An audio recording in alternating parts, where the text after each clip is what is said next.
कल का मैच जी बड़ा इंटरेस्टिंग था और जो आखिरी चंद ओवर्स थे जिसमें जहां विराट कोहली की सेंचुरी भी कंप्लीट होनी थी और इंडिया ने मैच भी जीतना था और बांग्लादेश वाइड बॉल्स करा रहा था। कितनी इंटरेस्टिंग लगी रिशाद साहब आपको ये इनिंग्स? मतलब पहले तो ये कि आपने भी बड़ा अच्छा समअप किया कल के मैच को बहुत अच्छी तरह से, और वाकई ये चीज बड़ी इंटरेस्टिंग थी। और आई थिंक राहुल की एक बहुत बड़ा दिल उन्होंने दिखाया। ऐसे मौकों पे बैट्समैन को वाकई अपने ही माइलस्टोन की फिक्र होती है, लेकिन उन्होंने जिस तरह से बड़े मैग्नानिमसली उनको किया कि विराट कोहली अपनी सेंचुरी कंप्लीट करें। और उसमें विराट की भी अपनी बैटिंग मास्टरी नजर आती है कि जिस वक्त वो आए थे ग्राउंड में उस वक्त बड़े थोड़े अरसे में उन्होंने सेंचुरी मुकम्मल की और उनकी डोमिनेशन जो थी बांग्लादेश बॉलर्स की वो देखने के लायक थी। तो डेफिनेटली कुछ नेगेटिव टैक्टिक्स थी बांग्लादेश बॉलर्स की आखिर में, मैंने भी नोटिस किया जो कि नहीं होनी चाहिए थी, लेकिन बहरहाल रिजल्ट एट द एंड वही वन साइडेड रिजल्ट था।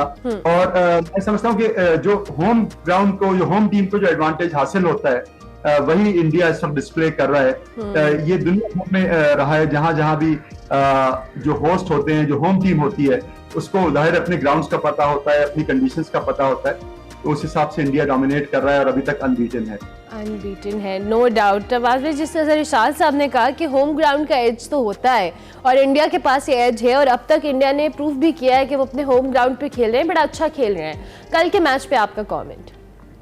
कल के मैच में पाकिस्तान के लिए लर्निंग है, इंडिया के लिए फतह थी, इसमें कोई शक नहीं। इंडिया ज्यादातर मैचेस दरमियानी ओवर्स में जीत रहा है, क्योंकि कल भी आपने देखा कि बांग्लादेश ने अच्छा स्टार्ट ले लिया था, ओपनिंग का स्टार्ट अच्छा था, उसके बाद बेहतर रन्स बनने रहे थे, अच्छी एवरेज से रन्स बन रहे थे, अच्छी रन स्ट्राइक रेट से रन्स बन रहे थे। लेकिन जब स्पिनर्स मुतारफ हुए हैं जडेजा और कुलदीप यादव, तो उन्होंने सारी सूरत हाल ही तब्दील करके रखी। तो मिडल ओवर्स में टीमें जो कैपिटलाइज नहीं कर पा रही हैं, विकेटें ज्यादा गंवाती हैं तब हारती हैं, रन्स ज्यादा देती हैं तब हारती हैं। अब पाकिस्तान का भी मसला इसी तरह का है कि ऊपर से शाहीन और को नसीम शाह का साथ हासिल नहीं है, जिसकी वजह से वो थोड़ा सा दबाव का शिकार हैं। शाहीन शाह अपनी असल जो सलाहियतों के जौहर जो है वो नहीं दिखा पा रहे। बिल्कुल। उसकी वजह से फिर हारस पे थोड़ा सा प्रेशर पड़ा, क्योंकि टॉप से शाहीन विकेटें लेते थे तो हारस जो है वो उसके बाद शेयर हो जाते थे। बिल्कुल। अब हारस भी मार खा रहे हैं, ये भी प्रॉब्लम है पाकिस्तान की। अब उसके बाद एक जो मिडल ओवर्स में आता है, जो इंडिया में खास तौर पे जिसकी जरूरत होती है और जो इंडियन टीम बहुत अच्छा एग्जीक्यूट कर रही है जहाँ पे, वो है मिडल ओवर्स में परफॉर्मेंस। अब मिडल ओवर्स में पाकिस्तान के पास शादाब और नवाज जो हैं वो दोनों की परफॉर्मेंस अब तो उसामा मीर को शामिल किया। अब उसामा मीर को शामिल करने की तजवीज जेर गौर है। ये तो फैसला भी होगा, ये ऐलान नहीं किया। अच्छी बात यह है कि वो फिट हो गए, बुखार जो है उनका उतर चुका है और वो उनको भी बुखार हुआ था, लेकिन अभी फैसला होना है। ओके जी, और इम्कान यही है कि उनको शामिल कर लिया जाएगा। तो बहरहाल चेंज के लिए बेहतर है, क्योंकि ऑस्ट्रेलियाई टीम ने उसामा मीर को नहीं खेला हुआ तो एक सरप्राइज पैकेज पाकिस्तान के लिए साबित हो सकते हैं। वैसे भी अगर शादाब बार बार नाकाम हो रहे हैं तो एक तजर्बा करने में हर्ज क्या है। पैकेज की जहां आपने बात की रिशाद साहब, आपको लगता है उसामा मीर ऑस्ट्रेलियंस के लिए या आगे आने वाली टीम्स में अगर उनको स्क्वाड का हिस्सा बनाया जाता है, शादाब खान की जगह उनको शामिल किया जाता है, तो क्या सरप्राइज पैकेज के तौर पे, चूंकि ऑब्वियसली हम स्पिनर्स को लैक कर रहे हैं और हमारी बॉलिंग लाइन जैसे अब्बास भाई सेट के ना उस तरह से शाहीन अपनी फॉर्म में फिलहाल नजर आ रहे हैं, ना हारिस नजर आ रहे हैं, तो ऐसे में उसामा मीर की जो प्रेजेंस है उससे फर्क पड़ेगा? जी हाँ, मैं समझता हूँ जरूर फर्क पड़ेगा। और इसमें यदि कोई दो राय नहीं है, 100% आज उसामा मीर को खेलना चाहिए। नवाज की और शादाब की परफॉर्मेंस बिल्कुल अप टू द मार्क नहीं है, और हम ऑस्ट्रेलिया को स्पिन बॉलिंग से ही रिस्ट्रिक्ट कर सकते हैं, उनको फंसा सकते हैं, उनके बैट्समैन को। फास्ट बॉलिंग का ऑस्ट्रेलिया बिल्कुल खातिर में नहीं लाता है, तो वो एक थ्रेट स्पिन ही है हमारी। और उसमें पाकिस्तान को चाहिए कि बिल्कुल जैसे मेरे साथी ने भी कहा कि इसमें सरप्राइज पैकेज साबित हो सकते हैं उसामा मीर। डेफिनेटली आज उनका यानी 100% उनको खिलाना चाहिए। अगर नहीं खिलाएंगे तो मैं समझता हूँ एक ब्लंडर होगा, ये सही ब्लंडर होगा। अच्छा, चेन्नई स्टेडियम में ऑब्वियसली ये पहली दफा कोई जो वर्ल्ड कप का मैच है ये होस्ट करने जा रहा है। स्टेडियम के हवाले से, चूंकि आप लोग बहुत सहाफी उस तरह के हैं जिन्होंने इतने सारे क्रिकेटिंग इवेंट्स को कवर किया है, दो के IPL के मैचेस यहाँ पे होते रहते हैं, क्या ऑब्जर्वेशन है, किस तरह का ग्राउंड है यहाँ पर? जी हाँ, ये चिन्नास्वामी स्टेडियम है और इसमें जो अब तक जो रीडिंग है और अब तक कुछ एक्सपर्ट्स के ओपिनियन जो मैंने सुनी है वो ये कि बैटिंग के लिए साजगार है और उसके अलावा कि बाउंड्रीज इसकी छोटी हैं जो कल के मैच में भी नजर आया बांग्लादेश और इंडिया के बाउंड्रीज छोटी बाउंड्रीज हैं तो बैट्समैन को एडवांटेज है और मैं ये समझता हूं कि पाकिस्तान को टॉस अगर पाकिस्तान जीत जाता है तो डेफिनेटली बैटिंग करनी चाहिए क्योंकि पाकिस्तान के स्पिन बॉलर्स जो हैं वो चेज करते वक्त ऑस्ट्रेलिया को रिस्ट्रिक्ट कर सकते हैं, उनको मुश्किल में डाल सकते हैं। तो ये डेफिनेटली पाकिस्तान को एक पॉजिटिव माइंडसेट के साथ जाना चाहिए और पहले बैटिंग करनी चाहिए अगर टॉस जीत जाते हैं तो बस भी आप अग्री करते हैं निशात साहब से? जी बिल्कुल, यहाँ पे पहली इनिंग्स का जो एवरेज स्कोर है वो 303 है इस पिच पर और पहले बैटिंग करने वाली टीमें जो है उनको ये है कि चेज करने वाली टीम जो है उसको थोड़ा सा एज होता है कि उसके पास एक टारगेट होता है, बाउंड्रीज छोटी हैं तो वो उसके हिसाब से अपना जो मिडल आर्डर है उसको एडजस्ट कर सकता है। टीमें इस तरह के छोटे ग्राउंड्स पे बाद का अपना बैटिंग आर्डर जो है उसको भी तब्दील कर लेती हैं कि किसी पिंच हिटर को किसी पावर हिटर को ऊपर ले आए। सही। तो इस तरह की ऑप्शन आपको सेकंड में बैटिंग करते हुए मिलती है। बाकी यहाँ पे 329 रन का जो हदफ है वो 2011 वर्ल्ड कप में आयरलैंड ने चेज कर लिया था तो उसलिए ये इतना कि जितना बड़ा भी स्कोर कर लेंगे तो वो महफूज ख्याल नहीं किया जाएगा अनटिल के बॉलर्स जो है वो एक्स्ट्रा ऑर्डिनरी किस्म की अपनी लाइन लेंथ जो है उसको मेंटेन रखें और उसको सेट प्लान के मुताबिक बॉलिंग करें और फील्डर्स जो हैं बहुत कम मौके इसलिए निकलते हैं कि बाउंड्रीज छोटी हैं तो अब फील्डर्स की जिम्मेदारी ये बढ़ जाती है कि जो मौका मिलता है उसको ज़ाया ना करें, ग्रैब करें और सिंगल डबल के साथ बाउंड्री पे एक छोटी सी गलती जो है उससे 4 होता है तो फिर जो बाउंड्रीज वाले फील्डर्स हैं उन पे भी प्रेशर ज़्यादा होता है कि वो डाइव्स ज़्यादा मारनी पड़ेंगी और गेंद तक पहुंचना पड़ेगा, खुद चल के गेंद तक पहुंचना पड़ेगा ताकि जो डबल है उसकी सिंगल बने।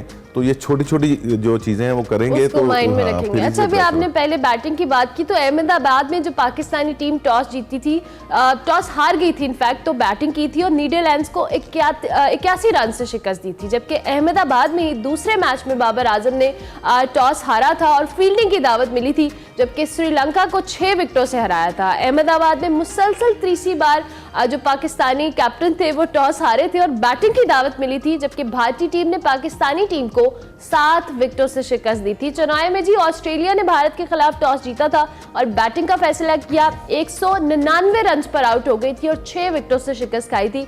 इसी तरह राहुल इसमें मैन ऑफ द मैच रहे थे। लखनऊ में ऑस्ट्रेलियाई जो कैप्टन है उन्होंने एक बार फिर टॉस जीता, बॉलिंग का फैसला किया, जबकि साउथ अफ्रीका के 3-11 के जवाब में पूरी टीम 177 रन पर हिम्मत हार गई थी। तो ये कुछ स्टैटिस्टिक्स थे जो हमने थोड़े बहुत शेयर किए।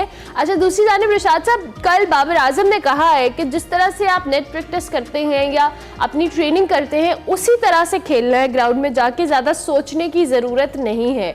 आप इस हवाले से इस कमेंट का जो कैप्टन ने दिया है क्या समझते हैं कि is he right about it?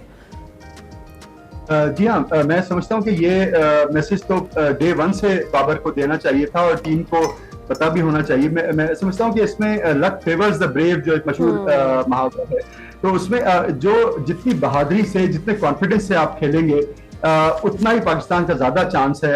अगर इंडिया की डिफीट को जहन में रखते रहेंगे या उसकी वजह से बॉक डाउन होंगे तो वो फिर पाकिस्तान को एक डिसएडवांटेज साबित होगा। तो मैं समझता हूँ कि बिल्कुल बहादुरी से एक पॉजिटिव माइंड फ्रेम से जाना चाहिए। और इसमें यह कि देखिए ऑस्ट्रेलिया और पाकिस्तान के जनरली अगर ओडीआईज देखे जाएं तो उसमें काफी फर्क है। ऑस्ट्रेलिया ने बहुत ज्यादा जीते हुए, लेकिन वर्ल्ड कप में बड़ा क्लोज मुकाबला है। वर्ल्ड कप में ऑस्ट्रेलिया ने 6 जीते हैं, पाकिस्तान ने 4 जीते हैं। तो पाकिस्तान हमेशा ऑस्ट्रेलिया को टफ टाइम देते रही वर्ल्ड कप में और आई एम श्योर कि आज भी जरूर देंगे इंशाल्लाह। अच्छा, अभी हमने आईपीएल की बात करे थे तो मैक्सवेल भी आईपीएल में चेन्नई की टीम से ही खेलते रहे हैं और इसी स्टेडियम के अंदर उन्होंने बड़े चौके छिक्के लगाए हैं, तो उनके लिए तो ये एक तरह का होम ग्राउंड ही है जिसमें वो खेलने जा रहे हैं। तो क्या देखते हैं कितने खतरनाक हो सकते हैं रिशाद साहब मैक्सवेल भी इस मैच में आज के? जी अच्छा अरमा, एक बात तो ये कि आप थोड़ा सा चेन्नई को और चिन्नास्वामी को सॉरी चिन्नास्वामी, हाँ बिल्कुल, मैं स्टेडियम का नाम मिक्स कर रही हूँ, सॉरी। हाँ जी जी हाँ, ये बेंगलोर स्टेडियम, जी हाँ बेंगलोर के शहर है और यहाँ पे लेकिन मैक्सवेल डेफिनेटली बहुत ही खतरनाक प्लेयर हैं और वो किसी भी यानी वो बॉलिंग में या बैटिंग में बड़ा जबरदस्त इंपैक्ट लाते हैं और उनकी फील्डिंग भी बड़ी जबरदस्त है। तो डेफिनेटली आई थिंक मैक्सवेल से बड़ा फर्क पड़ेगा और वो he can be a surprise packet. Pakistan must be aware of his abilities. तो देख चाहिए. दूसरी एक बात मैं छोटी सी जल्दी से कह दूं कि क्राउड के लिए कि बेंगलोर जो है वो आईटी हब है इंडिया का. अच्छा। टेक्नोलॉजी का ये हब है और यहाँ पे बहुत ज्यादा लिटरेसी परसेंटेज जो है वो ऑलमोस्ट 94% तक है.